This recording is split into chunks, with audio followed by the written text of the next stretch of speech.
Research करने के लिए सबसे पहले बहुत ज़रूरी ये है कि आप आइडेंटिफ़ाई करते हैं कि रिसर्च प्रॉब्लम क्या है आपका। उस रिसर्च प्रॉब्लम को आइडेंटिफ़ाई करने के बाद सबसे पहले जो चीज़ आती है वो ऑब्जेक्टिव्स आती हैं। आपके माइंड में होता है कि जो आप रिसर्च कंडक्ट करने जा रहे हैं डेफ़िनेटली उसमें क्या आप देखना चाह रहे हैं? आपके ऑब्जेक्टिव्स हैं क्या रिसर्च के? आप कोई नीड एनालिसिस करना चाह रहे हैं कि इस चीज़ की ज़रूरत है या नहीं है, या आप कोई अवेयरनेस देखना चाहते हैं, आप किसी की रेडीनेस चेक करना चाहते हैं, आप कोई नया मेथड अडॉप्ट करना चाहते हैं, आप लोगों से रिसर्च के बारे में जो आप रिसर्च कर रहे हैं, आप लोगों से उसके बारे में क्यों इन्फॉर्मेशन लेना चाह रहे हैं। तो वो जो आप क्यों या क्या इन्फॉर्मेशन लेते हैं, वो बेसिकली आपके रिसर्च क्वेश्चंस होते हैं, रिसर्च ऑब्जेक्टिव्स होते हैं। उन रिसर्च ऑब्जेक्टिव्स को अंडरस्टैंड करने के लिए आप क्वेश्चनर डेवलप करते हैं। क्वेश्चनर वो होता है जिसमें आपके जो एम्स हैं, जो आपके ऑब्जेक्टिव्स हैं, को किसी भी प्रॉब्लम के, किसी भी रिसर्च के, उनको एक सीक्वेंस वाइज आप क्वेश्चनर डिजाइन करते हैं। क्वेश्चनर में क्वेश्चंस रखते हैं कि आप कौन-कौन से क्वेश्चंस पूछने के बाद आप इस नतीजे पे पहुंचेंगे कि ये प्रॉब्लम ये है या प्रॉब्लम नहीं है, या आपको और कोई फाइंडिंग्स मिल सकती हैं। क्वेश्चनर डिजाइन करने के लिए बहुत ज़्यादा इम्पोर्टेंट ये है कि जो आपकी अगर प्रॉपर तरीके से क्वेश्चनर डिजाइन नहीं होगा, अगर आपने क्वेश्चनर ही सही नहीं बनाया है, तो आपकी डाटा कलेक्ट नहीं हो पाएगा, आपकी रिसर्च प्रॉपर तरीके से नहीं हो पाएगी। आप के अगर आप रिसर्च कर रहे हैं, आप अगर एकेडमिक साइड में कोई चीज़ देखना चाह रहे हैं, आप कोई पॉलिसी बनाना चाह रहे हैं, उसके लिए जब आप रिसर्च करते हैं, तो उसमें जो इन्फॉर्मेशन आपने लेनी है, अगर वो इन्फॉर्मेशन प्रॉपर तरीके से डिज़ाइन नहीं होगी, क्वेश्चनर आपका ठीक तरीके से बना हुआ नहीं होगा, तो आपको सही रिजल्ट्स नहीं मिल सकते। तो इसलिए बहुत इम्पोर्टेंट ये है कि आप क्वेश्चनेयर का जो सीक्वेंस है, जो ऑर्डर है, वो बहुत बहुत इम्पोर्टेंस रखता है कि आप किस तरह से कोई भी जो क्वेश्चनेयर डिज़ाइन कर रहे हैं, तो उसको किस तरह से आप डिज़ाइन करें और उसकी सीक्वेंस कैसे मेंटेन करें। उसके फॉर्मेट को किस तरह से आप मेंटेन करते हुए, आप डिज़ाइन करते हुए स्टैंडर्ड वे में स्टूडेंट से या किसी भी जो आपकी टारगेट पॉपुलेशन है, वहाँ से आप डाटा कलेक्ट कर सकें ईज़िली। क्वेश्चनेयर के डिफरेंट टाइप्स हैं, कुछ स्ट्रक्चर्ड हैं, कुछ अनस्ट्रक्चर्ड क्वेश्चनेयर है। और स्ट्रक्चर्ड क्वेश्चन वो होते हैं जिसमें आप प्री कोडेड क्वेश्चंस बनाते हैं कि आपने ऑलरेडी बता दिया है कि ये आपका सवाल है, उससे रिलेटेड ये आंसर है, और आप उसमें आंसर्स भी स्ट्रक्चर्ड क्वेश्चनेयर में बनाकर आते हैं, और उसका एडवांटेज ये है कि आपको इजीली उससे रिलेटेड इंफॉर्मेशन मिल जाती है, इतना ज़्यादा आपको टाइम कंज्यूम नहीं करना पड़ता। अनस्ट्रक्चर्ड क्वेश्चनेयर वो होते हैं जिसमें ओपन एंडेड क्वेश्चन होते हैं, आप ओपिनियन लेते हैं। अगर स्ट्रक्चर्ड क्वेश्चन देखें तो उसमें आप रिस्ट्रिक्ट रखते हैं रेस्पॉन्सेज को, कि आप इन जो हमारे रेस्पॉन्सेज हैं जो आपको दिए गए हैं, आप यस नो एग्री डिसएग्री और ट्रू फॉल्स इस तरह के जितने भी हैं, आप उनमें से आप हमें आंसर देंगे। अनस्ट्रक्चर्ड क्वेश्चंस वो होते हैं जो कि ओपन एंडेड क्वेश्चंस होते हैं जिसके थ्रू आप अपने रेस्पोंडेंट्स को टाइम देते हैं, उनके ओपिनियंस अंडरस्टैंड करने के लिए। मॉडरेटर या इनोमरेटर का काम ये होता है कि वो क्वेश्चंस इस तरह से करते हैं कि दूसरे जो आपके रिस्पोंडेंट्स हैं वो प्रॉपर तरीके से इन डेप्थ आपको इन्फॉर्मेशन दे सकें, डिटेल्ड में अपनी बात कर सकें। उसका जो अगर उसके बाद अगर कोई ही कुछ इस तरह के क्वेश्चंस होते हैं जो कि प्री कोडेड भी होते हैं, और जो जिसमें फ्री हैंड भी दिया जाता है, उसको क्वाजी स्ट्रक्चर्ड क्वेश्चनर कहा जाता है, जिसमें दोनों चीज़ों को आप मर्ज करते हैं ताकि कुछ आपके क्वेश्चंस जो है वो स्ट्रक्चर्ड फॉर्मेट में हो और कुछ आपके जो है वो अनस्ट्रक्चर्ड फॉर्मेट में रखे जा सकें। क्वेश्चनेयर की अगर हम फॉर्मेट देखें तो सबसे पहले उसकी साइज आ जाती है कि स्मॉलर साइज में होना चाहिए आपका क्वेश्चनेयर, इतना ज़्यादा लेंथी नहीं होना चाहिए। आपके जो क्वेश्चनेयर की लेंथ और ब्रेड्थ है वो बहुत ज़्यादा एप्रोप्रिएट होनी चाहिए। 3 पेजेस से ज़्यादा का मैक्सिमम जो रिसर्च है उसके क्वेश्चनेयर को नहीं होना चाहिए। मैक्सिमम भी अगर आप बहुत ज़्यादा आपकी डिटेल्ड रिसर्च है तब भी आप उसको 3 पेजेस तक ही कंसिस्ट रखें। उसके बाद उसकी जो अपीयरेंसेस है वो बहुत ज़्यादा मैटर करती है कि आपकी जो क्वेश्चनेयर की अपीयरेंस है उसको आपने किस तरह से अच्छे गुड क्वालिटी पेपर में प्रिंटिंग प्रॉपर तरीके से रखी है, और अगर आप उसको ऑनलाइन रख रहे हैं तो ऑनलाइन में भी बहुत ज़्यादा फॉर्मेट्स हैं, बहुत ज़्यादा थीम्स हैं, उसमें आप इतना अट्रैक्टिव उसको बना सकते हैं ताकि आपके जो रिस्पॉन्डेंट्स हैं आपको प्रॉपर तरीके से जो लेआउट है उससे अट्रैक्टिव होते हुए आपको रिस्पॉन्स दे सकें। उसके बाद क्लैरिटी होनी चाहिए, आपके जो क्वेश्चंस हैं वो क्लियर हों, टर्म्स उनकी क्लियर हों, उसका टेन्योर इतना ज़्यादा, एक्सप्रेशंस बहुत ज़्यादा बड़ी ना हो और ना ही इतनी ज़्यादा शॉर्ट होनी चाहिए। शॉर्ट हो लेकिन उसका ये ना हो कि आप एक दो लफ्ज़ में सवाल पूछ लें, बल्कि एक प्रॉपर तरीके से क्वेश्चंस पूछा हुआ हो, उसकी एक्सप्रेशन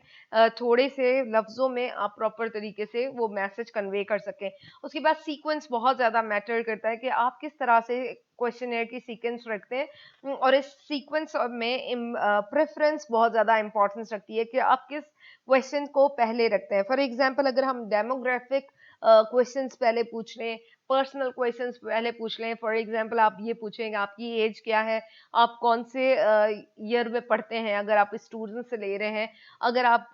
इस तरह के क्वेश्चन रखते हैं कि मैरिटल स्टेटस क्या है, आप मेल है फीमेल है, और इस तरह के जो आपके डेमोग्राफिक जो कौन सी सिटी है, कौन सी यूनिवर्सिटी है, कौन सी सेमेस्टर है, किस रिलीजन को आप फॉलो करते हैं, क्या आपकी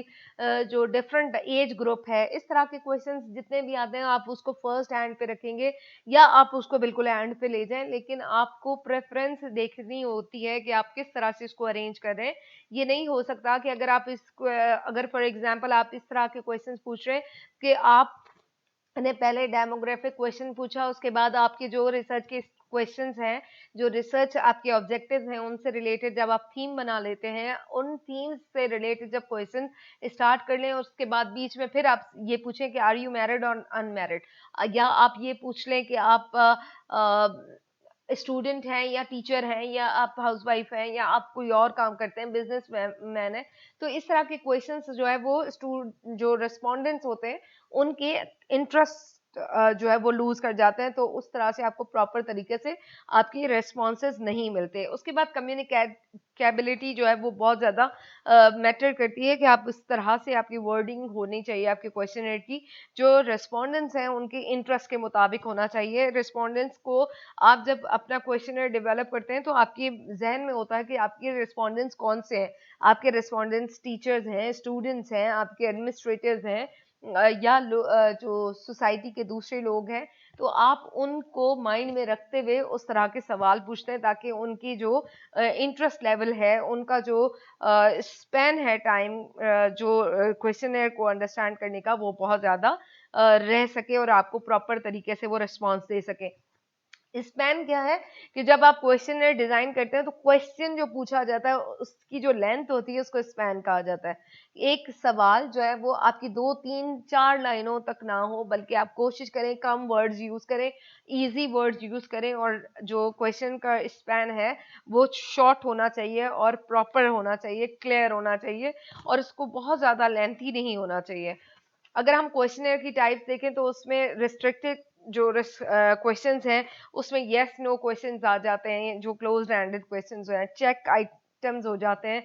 सिलेक्ट हो जाते हैं, मल्टीपल चॉइस क्वेश्चंस जो है वो भी रिस्ट्रिक्टेड रिस्पांस क्वेश्चंस में आ जाते हैं।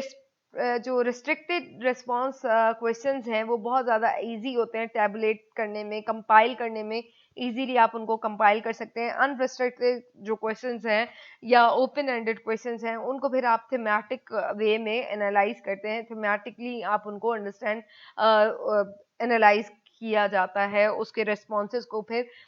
जो इनलिस्ट करना है, टेबलेट फॉर्मेट में लेकर आना है, तो वो बहुत ज़्यादा टाइम टेकिंग है। और लेकिन अगर आप ये समझते हैं कि जो आपका क्वेश्चनर है उसकी इम्पोर्टेंस ये है कि जो आपके रिसर्च क्वेश्चंस में अगर आप बहुत लार्जर पॉपुलेशन में रखते हैं और आपको बहुत ज़्यादा डाटा रिक्वायर्ड है, तो आप क्वेश्चनर को रिस्ट्रिक्टेड क्वेश्चंस पे रखें। और अगर आप ये समझते हैं कि आपको किसी की नीड को एनालाइज करना है, किसी के रेडीनेस को एनालाइज करना है, इन डेप्थ आपको लोगों की अंडरस्टैंडिंग रिक्वायर्ड है, इमोशंस बहुत ज़्यादा रिक्वायर्ड हैं, तो आप उस टाइम पे फिर अनरिस्ट्रिक्टेड क्वेश्चंस की तरफ जा सकते हैं। ये सारी चीज़ें मैटर करती हैं आपके रिसर्च क्वेश्चंस पे, आपके रिसर्च मेथोडोलॉजी पे, कि आपने कौन सी रिसर्च मेथोडोलॉजी रखी है और उसके बेस पे आप क्वेश्चनर को डिज़ाइन करते हैं।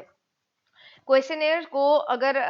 कुछ अच्छे को जो क्वेश्चनेयर्स हैं उनकी कुछ कैरेक्टरिस्टिक्स हैं, जिसमें ये है कि अगर आप इन रूल्स को फॉलो करते हैं कि आपके ऑब्जेक्टिव्स बहुत क्लियर होने चाहिए, सिंपल लैंग्वेज होनी चाहिए, कॉन्सेप्ट्स को क्लियर करें विदाउट बायसनेस, कि आप ये सिर्फ ना बताएं कि आपके क्वेश्चनेयर से सिर्फ आप अगर पॉजिटिव चीज़ें लेना चाह रहे हैं, एग्री एग्री वाली चीज़ें आ जाएं, आप ये चाहते हैं कि सारी जो आपके हाइपोथेसिस हैं वो एक्सेप्ट हो जाए, इस तरह के नहीं रखें, आप न्यूट्रल रखें ताकि लोगों की रियल पिक्चर आपको नजर आ सके, एडिकेट आंसर्स पूछ सकें, ऑप्शन इस तरह के होने चाहिए कि हर एक उसको प्रॉपर तरीके से रिलेट करते हुए आपको रिस्पांस दे, शॉर्टर क्वेश्चंस होने चाहिए, single question at a time, के एक क्वेश्चन एट अ टाइम एक ही बार पूछेंगे आप,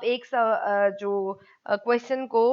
एक स्पैन में दो क्वेश्चंस ना पूछे, अफर्मेटिव सेंटेंसेस होने चाहिए, नेगेटिविटी नहीं होनी चाहिए, मैथमेटिक्स को ना इम्पोज किया जाए, शॉर्ट और क्लियर रेफरेंस के मुताबिक आप क्वेश्चंस दें, और जो क्वेश्चंस हैं अवॉइड करें कि आप रेफरेंस क्वेश्चंस ना पूछें कि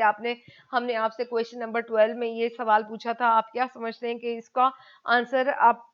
इसको रिलेट करते हुए इस सवाल का किस तरह से जवाब दे सकेंगे, आप इस तरह के क्वेश्चंस अवॉइड करें। और कुछ इस तरह के क्वेश्चंस हैं जिसमें अगर आप कोई ऑब्जेक्टिव नहीं है तो उस विदाउट ऑब्जेक्टिव कोई क्वेश्चन जो है वो आपकी क्वेश्चनेयर में नहीं होना चाहिए। कॉम्प्लेक्स लैंग्वेज, कि आप अगर आपको बहुत अच्छी इंग्लिश आती है, आपको बहुत अच्छी कोई लैंग्वेज आती है, आप उसको इस्तेमाल करना चाहते हैं ताकि आपकी ऑडियंस इंप्रेस हो, उससे आपकी ऑडियंस डिट्रैक्ट हो सकती है, आपकी ऑडियंस आपको सही प्रॉपर तरीके से रिस्पॉन्स नहीं दे सकती। इसलिए कॉम्प्लेक्स लैंग्वेज को अवॉइड करें, एम्बिगुअस कॉन्सेप्ट को भी अवॉइड किया जाए। रेफरेंस के प्रीवियस क्वेश्चंस में मैंने ये पूछा, अब आप इस तरह से मुझे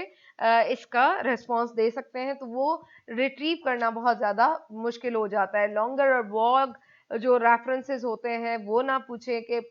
पिछले साल या 2 साल पहले आप किस तरह के थे, और आपने कितने विजिट्स किए थे हॉस्पिटल के, कितने आपको जो है वो आपने कितने सूट खरीदे थे, या आप कोई और चीज़ के आप कितने स्टडी आवर्स होते थे आपके, तो वो रिट्रीव करना लॉन्गर टाइम पीरियड के लिए बहुत ज़्यादा डिफिकल्ट हो जाता है। और कैलकुलेशन वाले क्वेश्चंस भी बहुत ज़्यादा अवॉइड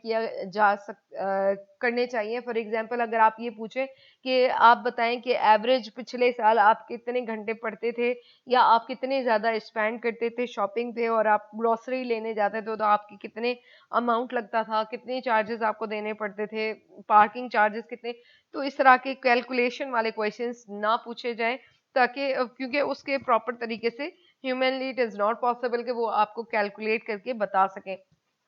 डबल नेगेटिव के दो दो नेगेटिव क्वेश्चंस आप पूछ रहे हैं तो वो भी गलत चीज़ है, आप एक ही बार पूछें और उसमें कोशिश करेंगे कोई नेगेटिविटी वाले क्वेश्चंस ना हो। एक क्वेश्चन में सिर्फ एक ही क्वेश्चन पूछें, ये ना पूछें कि अगर आप बाजार गई तो क्या आप बाजार जा रही हैं और कितनी बार बाजार जाएंगी, या आप बाजार जा रही हैं तो आप बाजार में क्या खरीदेंगी, आप बाजार जा रही हैं या नहीं जा रही हैं। तो इस तरह के सवाल जिसमें आप 3-4 क्वेश्चंस को एक बार पूछ लें कि आप स्टडी कर रहे हैं तो उसमें क्या स्टडी कर रहे हैं।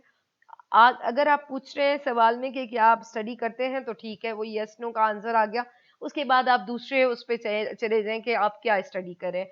ली एम्बैरेसिंग क्वेश्चंस ना पूछें, वर्डिंग ऐसी ना हो जिसमें लोगों को लगे कि वो उनकी इंसल्ट हो रही है, थ्रेटन कर रहे हैं, आप उस तरह के क्वेश्चंस को अवॉइड करें।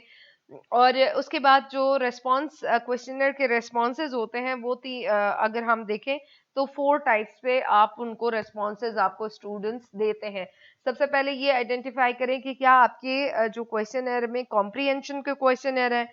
कोई कॉम्प्रिहेंशन के क्वेश्चंस हैं, फॉर एग्जांपल लेक्सिकल क्वेश्चंस, कि आपका जो ऑथर है वो क्या आपसे पूछना चाह रहा है, ऑथर के वर्ड्स आपसे क्या पूछने चाह रहे हैं कि उसके क्वेश्चन में क्या है। या फिर सिमेंटिक अगर देखें तो ओवरऑल इस क्वेश्चन की क्या मीनिंग है। कॉम्प्रिहेंशन के क्वेश्चन इस तरह से भी होते हैं कि जो ऑथर है उसकी इंटेंशन क्या है। आप प्रैग्मेटिक वे में अगर कोई चीज़ समझना चाहते हैं तो भी आप कॉम्प्रिहेंशन के क्वेश्चन आपको इस तरह से दिए जाते हैं, और वहां से उनको अंडरस्टैंड करने के बाद अपना आप रिस्पॉन्स देते हैं। रिट्रीवल क्वेश्चंस ये हैं कि आप शॉर्ट टर्म या लॉन्ग टर्म मेमोरी में से कोई चीज़ रिट्रीव कर रहे हैं, तो उसके लिए फिर जो क्वेश्चनर डिजाइन करने वाले हैं, जो रिसर्चर हैं, वो रेस्पोंडेंट्स को क्यूज देते हैं कि फॉर एग्जांपल मैं उस बात की बात कर रहा हूँ, मैं उस इवेंट की बात कर रहा हूँ, अब आप उसमें हमें बताएं। या फिर जजमेंट की बात करें, आप कोई बात बताते हैं कि यस इट इज हैपनिंग और इट इज नॉट हैपनिंग, कोई फैक्चुअल बात है तो उसको जजमेंटल बेस पे होते हैं, या फिर सिंपल आपका रेस्पॉन्स है। जो क्वेश्चन है के टाइप्स हैं उसमें डायक्टोमस क्वेश्चन है कि सिंपल क्वेश्चन है, yes no, true false, fair unfair, agree disagree के क्वेश्चंस आ जाते हैं, जिसमें आप ये देखते हैं कि आप किस क्वालिटीज को, एक्सपीरियंसेस को, रेस्पोंडेंट्स की ओपिनियन को अंडरस्टैंड करना चाह रहे हैं, ताकि आपको प्रॉपर तरीके से उनकी आइडिया हो जाए। For example, have you ever tried to stop taking tea and found that you couldn't stop. आप ये इस तरह के सवाल पूछ सकते हैं, उसमें आपको येस और नो का आंसर आ सकता है। या रनिंग प्रॉम्प्ट्स हो सकते हैं कि on how many occasions have if any have you taken coffee. अगर आप ये पूछें कि आपने कभी कॉफी पी थी, तो उसके फिर 3 आप उनको ऑप्शंस भी दे देते हैं कि इन योर लाइफ टाइम, तो वो उनमें बताएं कि पूरी लाइफ में उन्होंने कितनी बार कॉफी पी है, occasionally, once in a time, once in a year, फिर ड्यूरिंग द लास्ट 12 मंथ्स। आप उनसे ये सवाल पूछे। रनिंग प्रॉम्प्ट्स है, एक ही सवाल के डिफरेंट ऑप्शंस दिए गए हैं ड्यूरिंग लास्ट 30 डेज। उसके बाद क्लोज्ड वन क्वेश्चन है कि जिसमें एक सवाल आपसे आपने पूछा है कि आपके बच्चे एजुकेशन में नेक्स्ट 5 इयर्स में किस तरह से होंगे, या नेक्स्ट फ्यू इयर्स में वो किस तरह से बेटर होंगे या वर्स होंगे। तो उसमें से आपने इन 5 जो क्वेश्चन के ऑप्शंस हैं उनमें से सिर्फ एक को चूज करना है। Closed mark all that applies, कि आप ये पूछते हैं कि अपने आप को आप किस तरह से डिस्क्राइब करते हैं, तो आप अपने आप को जो डिस्क्रिप्शन दे रहे हैं तो उसमें आप सारी चीजों में फॉल कर सकते हैं, तो आप सबको टिक कर सकते हैं। एशियन भी हैं, ग्रेजुएट भी हैं, पाकिस्तानी भी हैं, मेल है, फीमेल है, मैरिड है, या अगर पाकिस्तानी नहीं है तो इंडियन है, और सिंगल हैं या मैरिड हैं, इनमें से ऑप्शंस दे सकते हैं। उसके बाद फिल्टर क्वेश्चंस है कि फिल्टर क्वेश्चंस वो होते हैं कि जब जब अगर आपने एक क्वेश्चन का आंसर यस या नो में दिया है, तो उसके बाद आपको उसके फॉलो अप क्वेश्चंस आता है। अगर आप किसी को ये पूछते हैं कि डू यू स्मोक, तो अगर वो कहते हैं यस, अगर आप उसमें ये लिखते हैं कि अगर if yes then how many times, और अगर नो तो फिर आपका क्वेश्चन जो है वो स्टॉप हो जाता है, या उसके बाद कुछ और क्वेश्चंस आ सकते हैं। Do you buy anything in the hotel shop, अगर वो यस का क्वेश्चन पे टिक करते हैं तो next question, follow up question उनके लिए है कि आपने उस शॉप में क्या बाय किया। ओपन एंडेड क्वेश्चंस वो हैं जहाँ पे आप पर्पसफुली जो कोई मेन पर्पस है किसी यूनिवर्सिटी में विजिट करने का, आप उसके बारे में ओपन एंडेड क्वेश्चंस के थ्रू बताएंगे कि मेरा पर्पस ये है कि मैं वहाँ पे इसलिए जाना चाहती हूँ कि वहाँ पे प्रोफेसर्स बहुत अच्छे हैं, प्रॉपर तरीके से रिसर्च कंडक्ट की जाती है, प्रॉपर तरीके से स्टूडेंट्स को रिस्पॉन्स दिया जाता है। इस तरह के जितने भी क्वेश्चंस हैं आप इस तरह से फॉर्मुलेट कर सकते हैं।